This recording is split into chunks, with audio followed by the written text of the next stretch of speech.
이번 시간에 보는 게 제일 중요한 수업이에요. 이번 시간에 배우는 얘기가 여러분에게 가장 중요한 게 되는 게 권리 분석이거든요. 혹시라도 이제 늦게 와서 이 수업 듣는 분들은 이 3교시 수업 절대 잊어버리면 안 됩니다. 만약에 이제 다음 주에 딱 왔는데 이 수업 3교시가 안 들은 사람은 완전 다 달나라 얘기로 바뀌어요. 여러분 이거 문서화된 개념으로 보면 이해가 안 돼요, 잘.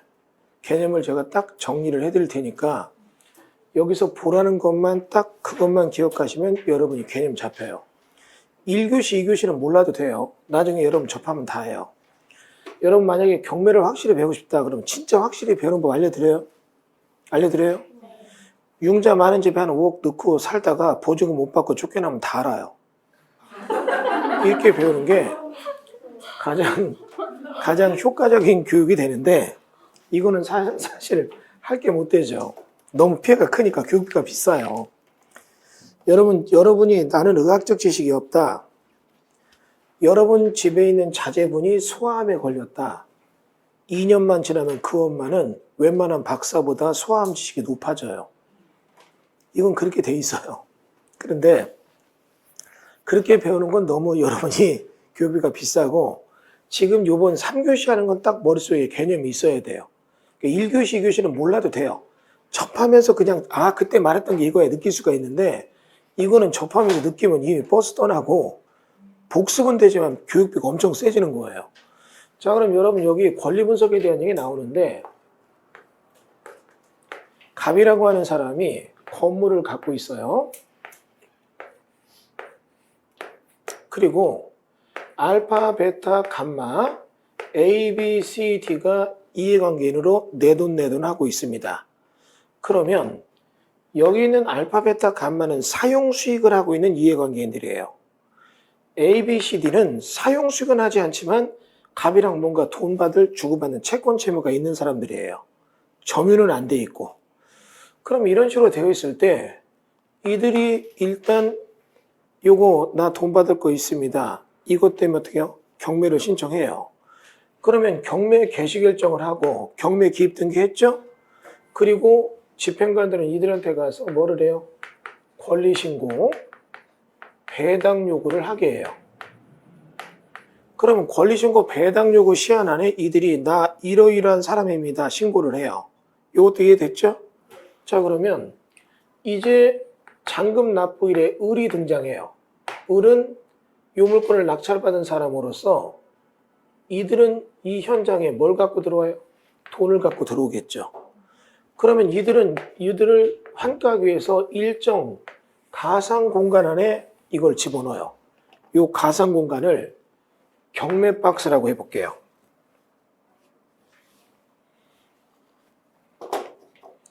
그러면 이 경매 박스 안에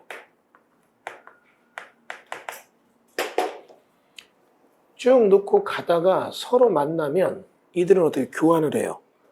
야, 너 경매물건 줘. 내가 돈 줄게. 돈을 주고 물건을 받죠. 그럼 이들은 방향을 위해서 나옵니다. 나오게 되면 여러분 을은 경매 박스에 매각대금 듣고 들어갔다 나올 때 뭘 갖고 나올까요? 경매물건 갖고 나올 거 아니에요. 그러면 여기 이렇게 돼서 을은 알파, 베타, 감마, A, B, C, D가 점유하고 있는 알파, 베타, 감마가 점유하고 A, B, C, D가 등기부에 걸려있는 이 물건을 갖고 나와요. 그 다음에 이들 알파, 베타, 감마, A, B, C, D는 여기 들어갔다 돈을 받고 물건을 넘겨주면 나올 때 이들은 돈을 갖고 나오죠. 얘가 낸 돈. 그러니까 돈은 그대로 온 거고 물건대로 간 거예요. 사람만 바뀐 거죠. 그럼 여기 지금 알파, 베타, 감마, A, B, C, D는 내 돈 하고 있다고요. 그럼 이건 뭐가 되는 거냐? 이들이 돈을 나눠 가져요. 이걸 보고 뭐라고 하느냐? 배당이라고 하는 거예요. 이해됐죠? 일반적으로 알파, 베타, 감마, A, B, C가 내 돈 하고 있는 이 합산 금액과 매각대금을 비교하면 매각대금이 많을까요? 적을까요? 알파, 베타, 감마, A, B, C, D가 내 돈 하는 걸 합산하니까 15억이면 매각대금이 15억보다 많을까요? 적을까요? 적죠. 그러니까 누군가는 받아가고 누구는 못 받아간다 이 뜻이에요. 이해됐죠? 자, 그럼 거꾸로 볼게요. 을이 여기 딱 가서 보면 알파, 베타, 감마가 점유하고 있고 A, B, C, D가 등기에 꽂혀 있는 거예요. 그러면 야 이제 주인 밖에서 나가. 그럼 얘들은 나가요. 내과 주인이야 등기했어. 없어져요. 그럼 이런 걸 뭐라고 하느냐? 소재주의라고 해요. 없어진다 이거죠. 이거 이해됐죠? 근데 이런 거죠? 야, 나 못 나가. 그래? 한번 소송해봐. 판사가 야, 알파한테 돈 물어줘. 등기가 안 없어져요. 야, 없애려면 A한테 돈 물어줘. 그러면 이런 게 뭐가 된다? 인수주의가 된다는 얘기예요. 경매는 요것 때문에 배우는 거예요. 그러니까 여러분 1, 2교시 어렵다. 괜찮아요. 필요 없어요, 그거. 입찰 들어갈 때 뭐 그것만 하면 되는 거지. 나중에 하면서도 배워요. 근데 이건 지금 하면서 배우면 큰일 나요. 미리 배우고 해야 되지. 낙찰받고 이거 물어주는구나. 이러면 큰일 나는 거 이제. 문제 이해되죠? 예. 낙찰받고 이의시정에 그런 건 물어가면서 그때그때 해도 되는데 이거는 낙찰받고 물어주는구나. 안 되는 거니까 지금 알아야 된다고요. 그럼 어떻게 해요? 물어주는 게 인수주의. 그래서 여러분 이거 배우는 거고 이런 얘기를 질문해요. 제가 질문 중에 황당한 질문 나와요. 제가 맨 처음 대전에서 제가 고향이 대전입니다. 혹시 이 중에 대전이 고향인 분 계세요? 영구가 대전이? 예? 언니가 대전에. 언니가 또 대전이 막 끌어붙이네 또. 언니가 대전에 살아요 지금? 네, 언니가 사업을 거기서 해요. 사업을 거기서 해요 언니가? 네. 언니는 몇 살이에요? 언니요? 예. 55살. 55살이에요? 예. 대전이 고향은 아니고? 네. 예, 알았어요. 아무튼 전주인데. 전주예요? 전주인데 대전에 아무튼 알겠습니다. 그래 알겠습니다. 나중에 언니한테 잘 전해주세요. 예. 근데 놀래서 뭔지 잊어버렸잖아요. 대전에서 처음 강의할 때 진짜 힘들었어요. 대전 사람 정서에는 이게 안 맞아요. 강의를 쭉 해주면 다 이해는 하는데 와서 질문해요. 뭐라고 질문한 줄 아세요? 아니 교수님 이해가 안 됩니다. 왜요? 아니 돈을 빌렸으면 갚아야지 왜 안 갚죠? 이러면 할 말이 없어요. 대전 사람 다 갚아요. 그런 게 없는데 내가 서울 와서 강의 시작할 때 이거 되겠다 느낌 있는 게 뭐냐면 저는 그 거리마다 그 붙여있는 거 보고 충격 먹었어요. 거리마다 다 붙었더라고요. 이렇게 써 있더라고요. 떼인 돈 받아들입니다. 우리 대전에서 본 적이 없어 그런 거. 여기는 채권 채무 관계가 복잡해서 확실히 경매가 잘 못 켜요. 그런데 자꾸 강의하다 보면 아니 그러면 그런 걸 팔면 어떡하면 이 소리가 나와요. 이해가 안 돼. 그러면 그거 내가 경매라고 해서 10억짜리 7억에 사면 그걸로 끝나야지. 왜 이거 5억 물어줍니까? 청약의 유인이라고요. 법원은 책임이 없다고. 청약한 여러분의 책임이라고요. 그래서 처음에 얘기를 한 거예요. 그러니까 여러분이 권리 분석은 굉장히 주의해야 돼요. 소재주와 인수주의 구분. 이해되셨어요? 그럼 여러분이 이제 여기서 소재주의는 어떻게 해요? 내가 내보낼 때 얘들을 어떻게 내보내느냐? 명도에 대한 걸 배우는 거예요, 이제. 내보낸다. 이해됐죠? 야, 내 집에 나가 안 나와? 막 끌어내면 안 돼요. 대한민국의 형법은 자력구제를 인정하지 않아요. 내 실력 행사하는 거 안 된다고요. 그럼 법에 따라 어떻게 해요? 점유권을 넘겨받아야 돼요. 돈 받는 것도 자력구제 인정하지 않아요. 안 갚았어, 뭐, 영화에서 보면 갖다 눕혀놓고 눈도 빼서 팔고 뭐 이런 거 있잖아요. 그런 거 안 된다고요. 그러면 이런 경우에 도대체 명도는 또 명도대로 배우고 배당은 배당대로 배워야 되는데 중요한 건 뭐냐면 그러면 언제 인수주의가 되고 언제 소재주의가 되냐 이게 권리 분석이에요. 이게 제일 중요하다고요. 근데 이거를 여러분 여러 가지 권리가 있다 하더라도 그런 거 좀 보지 말고 딱 하나만 알면 돼요.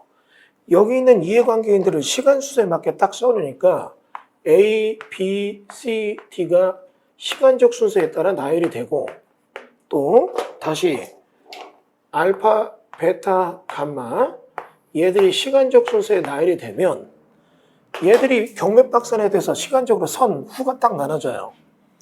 나눠주게 되고 이들이 어떻게 해요? 여기서 딱 순서가 나열돼서 이제 있는 것 중에서 갑자기 성향이 바뀌는 게 있어요. 자, 이렇게 얘기를 해볼게요. 잠깐 그것 좀 적으시겠어요? 이거, 예. 여기다가 이 물컵이 있잖아요. 제가 이 물컵에다가 100원짜리 동전을 넣고 막 흔들다 딱 부으면 물은 나가고 100원짜리 동전은 남죠. 그죠? 어려운 거 아니잖아요. 내가 여기다 고무조개를 넣고 막 흔들다가 물을 딱 부으면 고무조개는 그대로 남죠. 내가 여기다가 나무 토막을 하나 딱 놓고 막 흔들다 부으면 물은 나가고 나무 토막은 남죠. 그죠? 예. 내가 여기다 각설탕을 넣고 막 흔들고 물을 부으면 물은 나가고 각설탕은 남죠. 끄덕이는 분은 도대체 뭡니까? 어? 아니 각설탕이 남아요? 없어져요. 녹아서 없어지고 나가요. 얘들은 변질돼요. 이해돼요? 그게 지금 어려운 분은 초등학교 자제분이랑 좀 친하게 지내시고 물어보세요. 제가 지금 왜 이 얘기를 하냐면 여기 있는 권리는 그대로 여기 들어가도 그 권리도 있어요. 그런데 이 중에 여기 딱 들어가면 권리가 확 바뀌는 게 있어요. 바뀌는 게 뭐냐면 일정 시점의 권리들이 딱 들어가는 순간 얘들은 딱 여기서는 자기 권리였는데 들어가는 순간 내 앞으로 있는 게 일로 가는 거 못 막아요. 근데 내 뒤에 있는 것들은 일로 가는 걸 딱 막아버려요. 그리고 밑으로 보내서 배당이 있으면 받고 없으면 끝이에요. 그게 뭐냐면 우리가 흔히 말하는 세상의 약속이 말소 기준 권리라고 해요. 이 얘기 다시 해볼게요. 말소 기준 권리는 법률 용어는 아니에요. 근데 이미 통용돼서 학문적 용어로 쓰이고 있죠. 소재주의, 인수주의는 이것도 법률 용어는 아니고 뭡니까? 이론적 학설로 나오는 거예요. 근데 이론적 학설이 이거는 아니고 그냥 통용되는 언어예요. 자, 그럼 잠깐 볼게요. 말소 기준 권리라는 건 뭐냐면 대표적인 게 뭐가 되느냐? 저당권이에요. 근데 저당권에는 다시 근저당이라는 게 있어요. 자, 저를 보세요. 이런 얘기 해볼게요. 은행이 대출해 줄 때 저당권을 딱 걸었죠.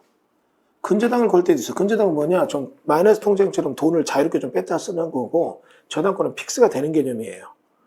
그러면 이게 저당권이 딱 됐다면 이게 밖에 있을 땐 저당권인데 안으로 들어오면 뭐가 돼요? 말소 기준 권리가 돼요. 그럼 이 집에 먼저 들어와 있는 애들은 경매 넘어가면 인수주의가 되는 거예요. 근데 저당권보다 늦게 들어온 애들은 경매 넘어갔다. 그러면 집주인 받겠다면 얘한테 내가 대항을 하려도 말소 기준 권리가 딱 막아버렸어요. 그럼 배당 받고 나가야 되는 거예요. 배당이 있으면 좋은데 없어도 나가야 되는 거예요. 이해됐어요? 여러분 이거 좀 어렵다면 세상적인 얘기를 설명드릴게요. 여러분 자제분이 어디 지방 가서 집을 얻을 때 세를 얻어요. 보증금 2억에 세를 얻는데 융자 있는 집이 좋아요? 융자 없는 집이 좋아요? 없는 집이 여기 있는 거예요. 그래서 좋은 거예요. 경매 당해도 얘는 인수주의가 돼서 주인 밖에도 돈 받아 나올 수가 있잖아요. 다시 융자 있는 집은 뭐예요? 경매 넘어가면 주인 밖에 못 받고 일로 가서 돈 받아 나오면 좋고 안 그러면 많은 거예요. 요건 이해되죠? 다시 볼게요. 융자 있는 집이라면 융자 많은 집이 좋아요? 융자 적은 집이 좋아요? 세상적으로 보니까 이해되잖아요. 10억짜리 자산 가치 있는 집에 융자가 1억 있다. 융자 적은 집이죠? 이런 데는 5억 정도 세 들어가도 되죠. 왜? 경매 넘어가면 배당 받을 때 앞에 있는 놈이 1억 받고 나 5억 받는 게 문제 없으니까. 이해돼요? 근데 융자 많은 집, 10억짜리 집에 융자가 7억 있다. 이런 집에 5억 들어가서 살 수 있겠어요? 없죠? 10억짜리 집에 경매로 8억에 낙찰됐다. 그러면 융자 많은 집에서 7억 가져가면 나는 1억밖에 못 받고 나오는 거예요. 그러면 인수주의로 가려고 하니까 말소권리가 막아버렸잖아요. 그럼 쫓겨나는 거 1억 받고. 이제 이해되시죠? 이거는 체크할게요. 지금 이해 안 되는 분 손 들어주세요. 이 인원이 다 된다면 내가 그 데이터를 안 믿는다니까요. 우리가 논문 같은 거 지도할 때 신뢰도 100% 논문 이런 건 통과 안 돼요. 뭐 93, 92 이런 건 통과되지만 신뢰도에 대한 표본이 인원이 적지만 이 인원이 다 이해된다는 건 말이 안 되죠. 다시요. 이해는 안 되는데 분위기 때문에 손 못 드는 분 손 들어주세요. 그래도 없어요? 다시요.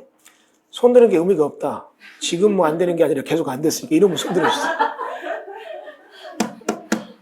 지금 이해됐죠? 그러니까 이겁니다. 여러분이 남의 집에 새 들어갈 때 등기부를 떼었더니 저당권이 있어요. 그래서 내가 그 집에 들어가는데 10억짜리 집에 저당권이 1억 있다.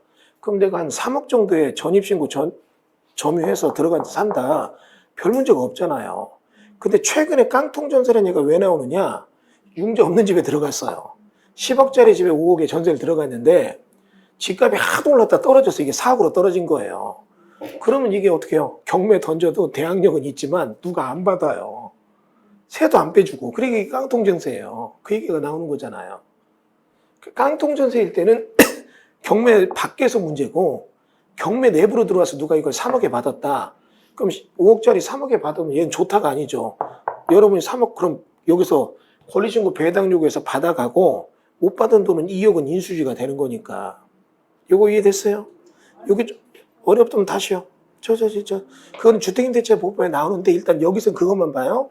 본인이 여기 있으면 누가 낙찰 받았다. 그럼 나는 어떻게 해요? 내 돈 5억 다 받을 수 있고 나 이 집 지긋지긋해. 나 권리신고 배당 요구했어요. 나 배당해 주세요. 그럼 내가 이 집에 제일 먼저 앞서 있잖아요.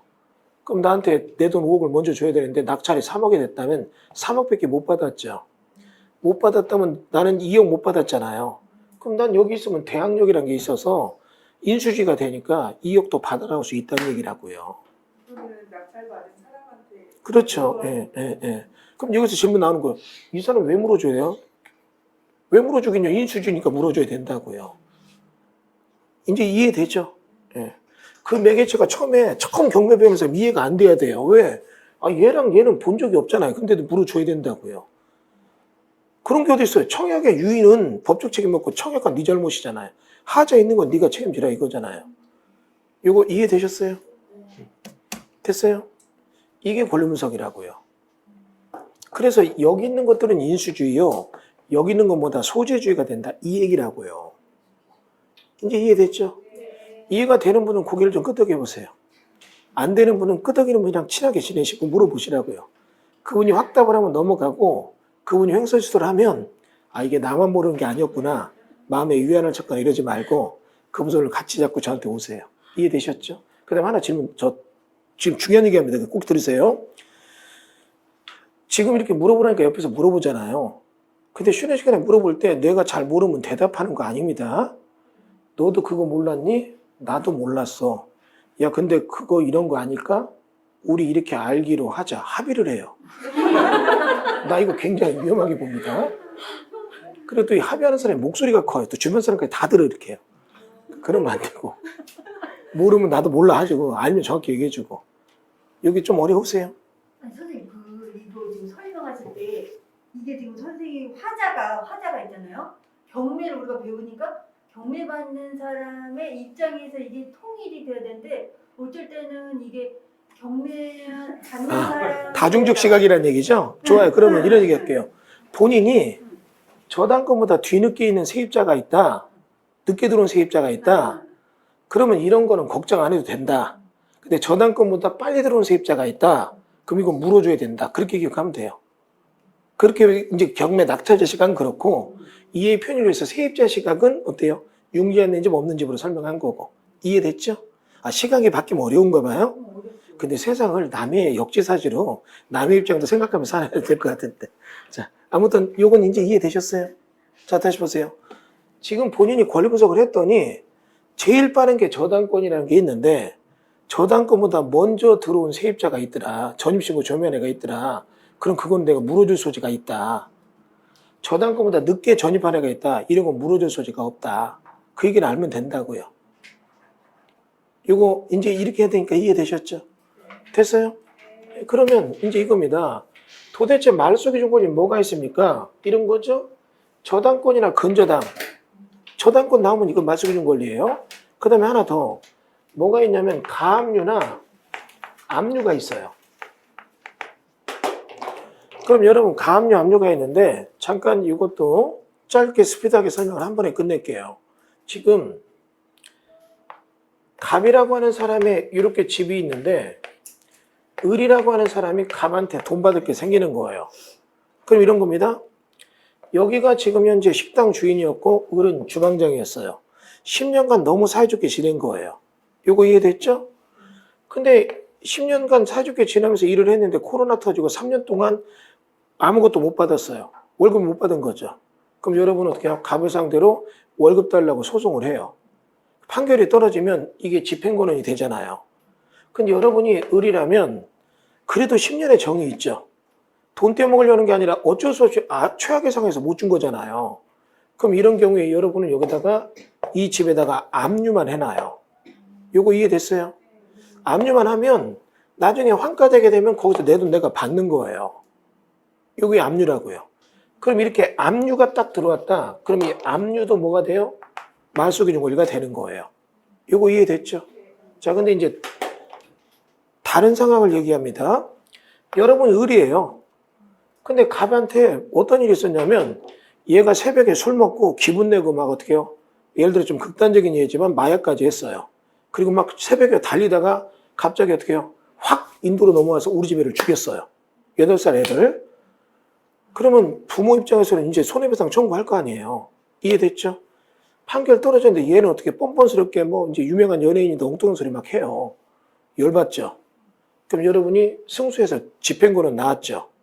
야, 얘 죽었으니까 30억 물어줘. 그럼 여러분 어떻게 해요? 얘 집이 강남에 저쪽에 있는 50억짜리 빌라가 있어요. 그럼 이거에 대해서 압류만 하고 기다리겠어요? 아니면 어떻게 해요? 그냥 환가시켜서 빨리 돈 받으려고 하겠어요? 환가시키죠. 그러면 이런 게 뭐가 되느냐? 판결문으로 강제 경매 기입 등기가 되는 거예요. 그럼 이건 말소기준 권리가 된다고요. 이해됐죠? 그럼 이렇게 들어올 때 여기 있는 세입자들은 전혀 얘기 못했던 거잖아요. 이래서 얘기는 안 된 경매, 인적 책임 묻는 경매, 이게 나오는 거라고요. 이거 이해됐어요? 여러분 지금 끄덕끄덕 하는 거 이해되는 거 맞죠? 끝날 때 되니까 빨리 끄덕끄덕 하고 보내자, 이거 아니죠? 자, 그 다음은 여러분이 지금 이 상태에서 갑한테 소송을 걸고 있는데 이 갑이 내가 질 거 뻔하고 야, 이대로 가면 내 집 뺏기겠다 해서 재산을 팔 수가 있잖아요. 그럼 여러분이 이겨도 실익 없는 소송에 승소가 돼요. 돈이 없는데 어떡할 거예요? 다 자산 은닉하고. 그러면 이런 경우에 어떻게 해요? 가압류를 딱 해놓는 거 이렇게 해요. 내가 손해배상 청구 소송하면서 가압류를 딱 해놓으면 나중에 승소해서 압류를 할 때 시간적으로 얘가 재산을 은닉해도 그 이전으로 소급해버려요. 이게 가압류예요. 이거 이해됐어요? 그러면 이렇게 해서 가압류가 됐다. 그럼 어떻게 해요? 저당권, 근저당, 가압류, 압류, 강제 경매입 등기 이 중에 제일 빠른 게 딱 못을 바꿔요. 얘는 경매 들어가면 본질이 바뀌어요. 설탕이 물에 들어가면 설탕물이 되듯이 이해됐어요? 다른 것들은 그대로 그 원리가 있지만 얘들은 6개 중에 제일 빠른 게 딱 들어가면 제일 빠른 게 패스를 딱 치고 앞에 있는 건 가도 좋지만 뒤에 건 못 가. 딱 맞고 끌어당겨서 일로 가는 거야 같이. 요거 이해됐어요? 그러면 하나 더 있죠. 뭐가 있느냐? 담보가등기가 있다고요.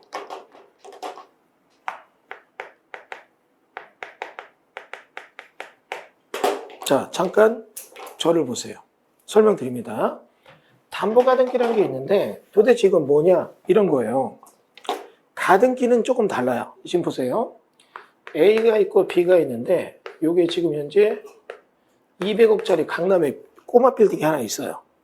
근데 우리의 B가 로또가 당첨됐어요. 200억에. 행운하죠? 그래서 우리의 B가 너무 과장되다 좀 200억짜리 없으니까 좀 짧게 50억짜리를 해볼게요. 근데 우리의 B가 로또가 당첨돼서 이 건물을 50억 주고 사요. 그래서 계약금 5억을 줬어요. 그리고 와가지고 이 건물 5억에 샀다고 주변에 물어보니까 사람들이 이렇게 얘기해요. 야, 이주영, 너는 로또가 이거 당첨된 게 로또가 아니라 이 건물 산 게 로또다. 이 정도면 이거 150억 원 해야 되는데 50억이 왜 팔았나 모르겠다. 너무 부러워해요. 나중에 등기 가져오면 내가 100억에 살게 막 이 소리도 나와 이제. 기분 좋죠? 그리고 이제 어떻게 해요?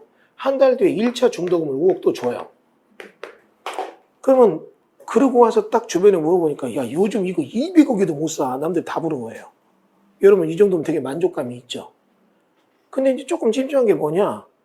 너무 싸게 사니까 좀 이상하다. 뭐 주변에 좀 알아봐. 이 소리도 나와요. 그런데 내가 가진 건 5억짜리 영수증 2장이에요. 10억이 갔는데. 근데 이제 또 2차 중도금 5억 줄 때가 돼요. 이때부터 여러분 되게 신경 쓰여요. 이거 이렇게 가도 맞나? 5억을 또 주려고 보는데 이게 좀 불안해요.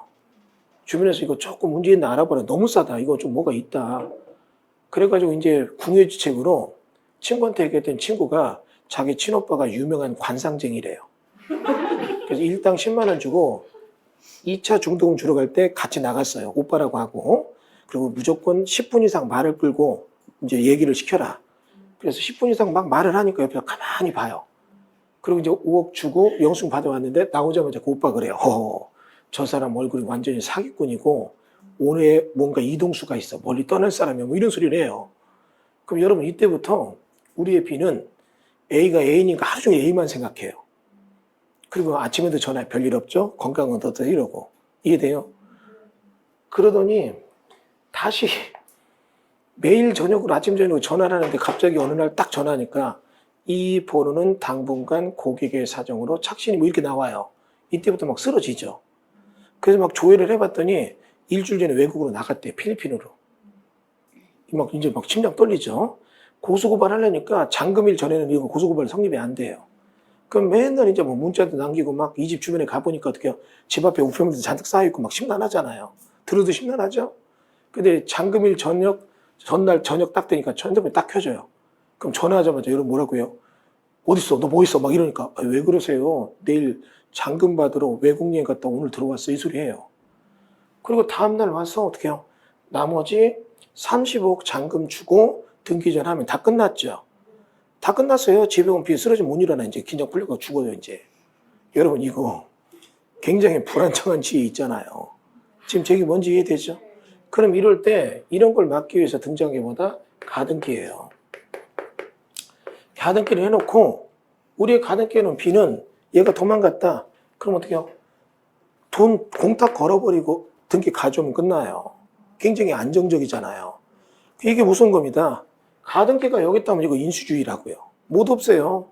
나중에 경매를 받고 나서 본등기하면 뺏겨요. 이런 경우에 B가 얘가 경매를 넘겨도 가등기가 여기 있다면 만속이는 걸로 뒤에 있으니까 없어지는 거예요. 이거 이해되셨죠? 이해됐어요? 그런데 예? 가등기 앞에 있고 뒤에 있고 여태까지 얘기했죠. 말소기준 권리 한 번만 더 해주세요. 뭐를 더 여기 처음부터 이거 돈 5억부터 해요? 중도금부터 해요? 잔금부터 해요? 이건 됐어요? 가등기는 됐죠, 이해가. 그런데 이 가등기가 여기 있는 가등기는 말소기준 권리 앞에 있잖아요. 이건 인수주의라고 아까부터 얘기했잖아요. 가등기가 여기 있으면 말소기준 권리 뒤에 있잖아요. 이게 무서운 거랬잖아요. 말소기준 권리가 뒤에 있는 거 싹 지운다고요. 이제 이해됐어요? 아까 이거 여기에서 뒤에 있는 거 일로 가서 끝난댔잖아요. 예. 그러니까 등기부상에 시간적으로 선, 후.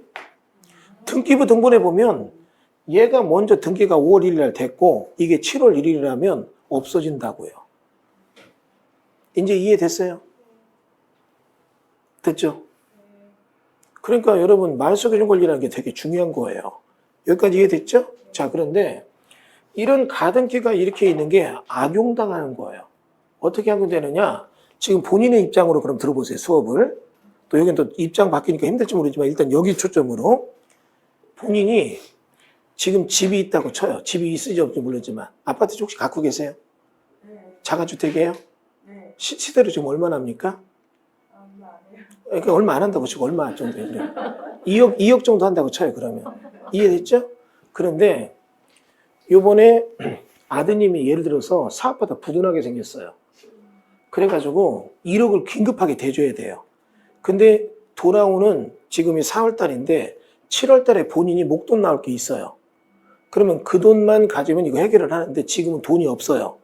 그래서 이런 경우에 내가 돈을 좀 빌려달라고 해서 내가 은행은 대출이 안 되는데 내가 나타났어요. 그리고 뭐라고 하느냐? 2억짜리 집에 대출 요즘 1억 안 되는데 좋다 내가 1억 대출해 주겠다. 그리고 1억을 빌려줘요. 빌려주면서 저당권을 거는 게 아니라 가등기를 걸어요. 그리고 너 7월 말에 돈 나온다고 했지? 7월 말에 돈 나오면 꼭 주는 거야. 그때는 내가 1억에 대한 이자 1,000만 원에서 1억 좀 받기로 하고 가등기를 해놓고 7월 말 때 딱 기다렸다 안 되면 8월 1일 날 내가 그냥 본등기로 가져가는 거예요. 나는 집을 2억짜리 1억에 사는 거예요. 이해되죠? 그게 사채업자가 악용을 해요, 이런 식으로. 근데 이런 걸 갖고 본인이 정말 7월 말에 돈 나와서 1억 전 주고 끝났어요. 그럼 그 다음 얘기입니다. 본인은 어쨌거나 아들님 이렇게 해서 뭐 살려놨어요. 이자는 고수익으로 줬지만 그러면 인데 본인은 후회하지만 사채업자는 내 입장은 어때요? 이분이 그렇게 했을 때 돈을 갚기를 원할까요? 갚지 않기를 원할까요? 않기를 원하죠. 이렇게 가만히 있어도 너무 목 피줄로 치고 다치고 예. 갚지 않기를 원해요. 그죠? 그러면 사채업자들이 장난을 쳐요. 어떻게 하는 줄 아세요? 7월 말일 때쯤 연락하니까 우리 사무실로 말일날 오세요. 갔죠? 문 닫혀 있고 전화도 안 받아요. 어떡할지 모르고 있다가 8월 1일 딱 되면 등기 뺏어가는 거예요. 이런 일을 많이 하니까 야, 이런 서민들 돈 급한 걸 갖고 장난치는구나. 그래서 법에서 뭐를 만들었냐면 가등기가 담보로 이용될 때 가등기 담보에 관한 법률을 만들어요.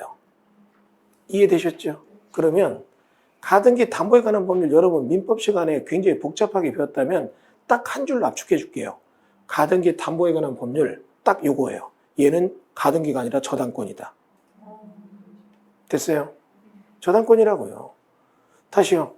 여러분 보시면 은행에 빚 못 갚는다고 그냥 아파트 등기 가져가야 안 되잖아요. 경매 넣어서 청산해서 돈 받고 끝내야 되지 등기 못 하잖아요. 이해됐어요? 그러면 가등기 담보 가등기잖아요. 그럼 담보 가등기는 뭐예요? 저당권이니까 마수기준 권리잖아요. 그럼 얘들이 등기에 딱 올라와 있으면 이것 중에 제일 빠른 거를 딱 꼬집어내야 돼요. 딱 꼬집어내서 그거보다 시간적으로 선행된 것들은 인수주의로 가는 거고 시간적으로 후행되는 건 소재주의라고요. 이해되셨어요? 가등기가 여기 있으면 소재주의고 여기 있으면 인수주의잖아요. 근데 이게 담보 가등기라면 얘는 본질이 바뀌잖아 이제. 그러면 이 얘기합니다. 등기부 등본에 가등기랑 담보 가등기랑 다르게 쓰입니까? 똑같이 쓰여요. 그럼 어떻게 합니까? 어떻게 알기는요. 아까 권리신고 배당 요구 한댔잖아요. 사채업자가 가등기를 했다면 가등기 된 거에 대해서는 둘이 차용증 쓰고서는 약정서 있잖아요. 그 약정서를 권리신고 배당 요구 내면 담보 가등기잖아요. 이거는. 근데 어떻게 해요? 아까 같이 여기 매매약서 계약서 쓰고 가등기 했다. 그럼 이건 어떻게 해요? 매매약 가등기잖아요. 그걸로 구분한다고요. 그러니까 이거 보면 안다고요. 이제 이해되시죠? 여기는 어때요? 이 두 분이 했던 이분은 이해되면 다 되는 것 같아 지금.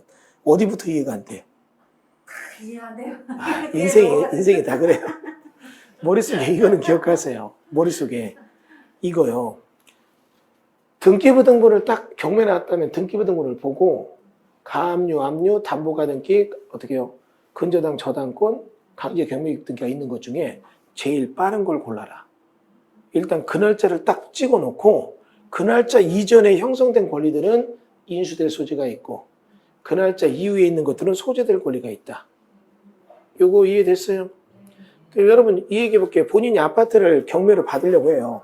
토지 받고 싶다고 했잖아요. 그럼 본인이 토지 등기부 등본을 봤더니 저기 있는 권리들을 찾으라고 6개를. 글씨 저렇게 된 건 똑같이 읽을 수 있잖아요. 그래서 찾았는데 그 앞에 있는 권리들이 있더라. 예를 들어서 지상권 같은 게 저당권보다 먼저 들어가 있다. 그건 인수될 소지가 있다고요.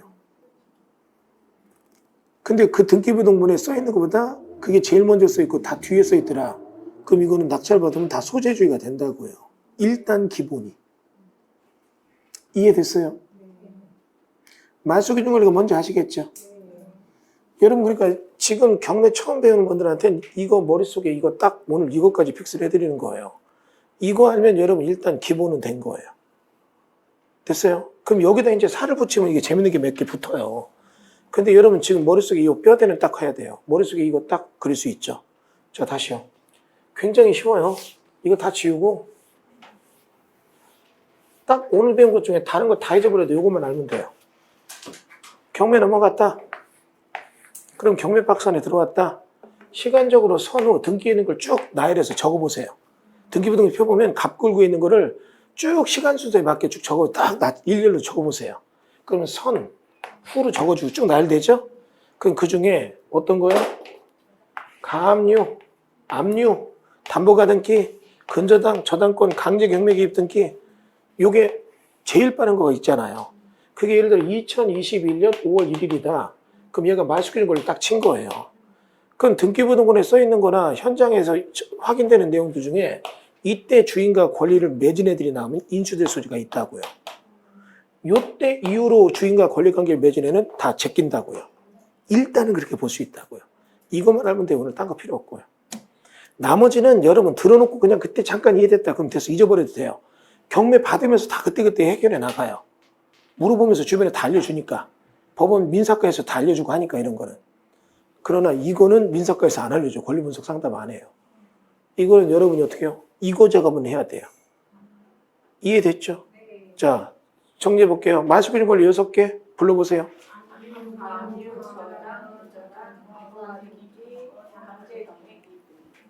요거를 등기부등본에서 한글 읽을 줄 알죠? 그래서 그걸 찾아서 제일 빠른 거 날짜를 골라요. 2개가 있다면 둘 중에 제일 빠른 거. 6개가 있다면 6개 중에 제일 빠른 거. 이해됐어요? 하나밖에 없다 그러면 하나 그거. 골라서 그 날짜를 딱 픽스한 게 걸리면서 끝이에요. 그럼 그보다 빠른 게 있다면 이건 뭐다? 인수주의. 그보다 늦은 건 뭐다? 소재주의. 요거 이해되셨어요? 여러분 지금부터 요 표만 있으면 주택임대차보호법, 상가임대차보호법, 뭐 전세권 나올 때 공부가 경매 쪽으로 그냥 쭉쭉쭉 끝나요. 안 그러고 민법적 영역으로 막 늘어지게 나열되고 퍼지기 시작하면 머릿속에 정리가 안 돼요. 딱 여기다 놓고 정리하면 나중에 이거 갖고 여러분 남들 막 무지하게 어렵게 배우는 거를 여러분들 어떻게 해요? 5분만 딱딱 던지면 다 이해를 해요. 이미 검증됐어요. 아무것도 모르면 이것만 알면 나중에 쭉쭉쭉 수업할 때 막 해. 근데 이제 이런 거죠. 이 수업 안 듣고 다음 주에 처음 오시면 있죠. 이 수업 좋아. 맞죠? 이분은 이제 달라라 얘기해요. 이거 그리고 이러죠 하면 이분은 깜짝깜짝 놀래 이게 뭐냐고 하고. 그럼 여러분이 좀 가르쳐주면 좋은데 또 그런 게 있더라고요. 나도 고생해서 배웠는데 남이 막 쉽게 배우는 거 싫으니까 안 가르쳐줘요. 그러지 말고 좀 가르쳐주세요. 그분도 시간 지나면 알아요. 아시겠어요? 예. 요거 딱 머릿속에 각인됐어요? 네. 그러면 여러분이 나중에 다음 주부터 주택임대차, 상가임대차 뭐 특별한 권리들 배울 때도 되게 이해가 편해요. 이제 아시죠? 예. 자, 10분만 쉬었다가 집에 가세요. 오늘 수업 여기까지 하겠습니다. 자, 오늘 수업 끝나고 다음 주에 뵙겠습니다. 강의 마치겠습니다. 감사합니다.